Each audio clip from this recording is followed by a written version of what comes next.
Magandang araw Pilipinas, narito po ang latest Weather Today forecast.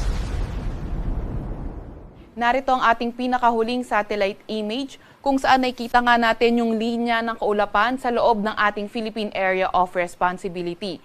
Ito ang tinatawag nating shear line. Ito ang salubungan ng hangin, ng malamig na hangin galing northeast at mainit na hangin galing silangan. Nakikita nga natin itong shear line na posibleng magdala ng mga paulan, mostly sa areas ng Southern Luzon at ilang bahagi ng Visayas ngayong araw.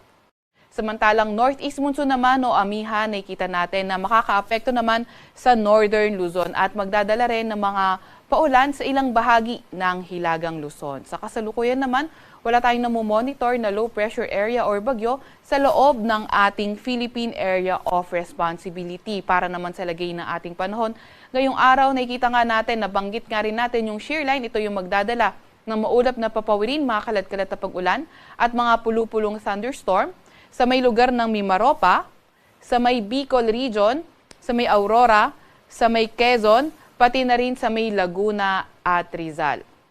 Samantalang northeast monsoon o amihan ang magdadala ng maulap na papawirin na may mga pag-ulan sa lugar nga ng Metro Manila, sa may Cagayan Valley, sa may Cordillera Administrative Region, pati na rin sa may Bulacan at Nueva Ecija. Kaya yung ating mga kababayan, lalo na yung mga inuulan ng mga nakaraang araw pa ay pinag-iingat sa mga banta ng pagbaha o hindi kaya pagguho ng lupa. Para naman sa nalalaming bahagi ng Luzon, mas magandang panahon ang inaasahan na may mga tsansa ng mga may hinang pag-ulan.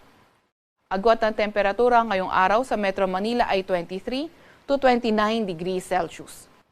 Agwat naman ang temperatura ngayong araw sa may Baguio ay 15 to 24 degrees Celsius, 22 to 27 degrees Celsius naman sa may Tagaytay. Agwat ang temperatura sa may Lawag ay 22 to 30 degrees Celsius, 19 to 27 degrees Celsius sa may Tugigaraw at 25 to 29 degrees Celsius naman sa may Legazpi.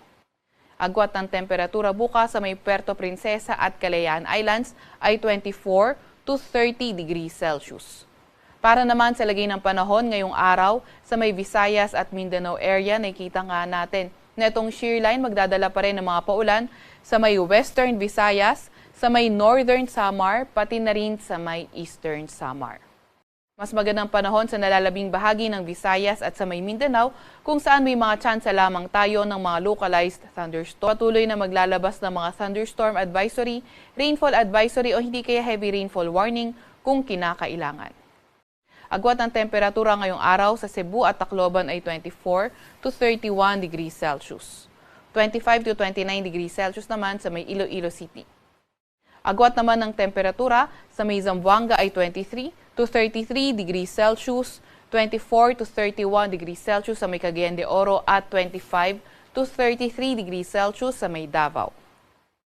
Kaakibat pa nga rin ng shear line, meron tayong nilalabas na weather advisory kung saan 50 to 100 millimeters na mga pag-ulan yung inaasahan sa may Quezon, Camarines Norte, Camarines Sur, Albay, Sorsogon, sa may Catanduanes, pati na rin sa may Oriental Mindoro ngayong araw. Kapag 50 to 100 millimeters na mga pag-ulan ang inaasahan, posible nga ang localized flooding sa areas na urbanized, low-lying at mga malapit sa rivers at landslide sa mga highly susceptible areas. Bukas naman 50 to 100 millimeters rin ang inaasahan sa may Camarines Sur, Albay, Sorsogon, Northern Samar, Eastern Samar, pati na rin sa may Catanduanes. At sa Tuesday, February 10, 50 to 100 millimeters na mga pag-ulan, inaasahan sa may Albay, Sorsogon, Northern Samar, pati na rin sa may Eastern Samar. Kaya muli, ingat, lalo na sa mga inuulan ng mga nakaraang araw pa. At meron din tayong nilalabas na gale warning. Yan ay sa may Batanes, sa may Babuyan Islands, sa may mainland Cagayan, sa may lugar ng Ilocos Norte, Ilocos Sur at ilang bahagi ng Isabela. Kaya kung maaari ay huwag munang pumalaot sa mga lugar na ito dahil magiging maalon hanggang sa napakaalon ng karagatan. At para naman sa ating 3-day weather outlook, ito yung ating panahon sa mga susunod na araw. For Luzon, dahil sa epekto ng shear line at amihan, itong silangang bahagi ng Luzon, partikular na itong Cagayan Valley, sa may Aurora, Quezon, pati na rin sa Bicol Region, makakaranas tayo ng mga kaulapan at pag-ulan. So for Legazpi City, from Monday to Wednesday, magpapatuloy itong mga kaulapan at mga kalat-kalat at pag-ulan at thunderstorms. Samantala, For Metro Manila and Baguio, mababawasan na yung mga pag-ulan natin. No? So generally fair weather, kung may mga pag-ulan man tayong mararanasan, ito yung mga light rains o yung mga mahihinang pag-ambon lamang. Sa areas naman ng Visayas, itong Eastern Visayas in particular, dahil nga sa mga susunod na araw, magpapatuloy yung bugso ng ating amihan, bababa rin yung axis ng ating shoreline. So yung Eastern Visayas, makakaranas ng mga pag-ulan sa araw ng Martes hanggang sa Miyerkules next week. So maghanda rin po tayo.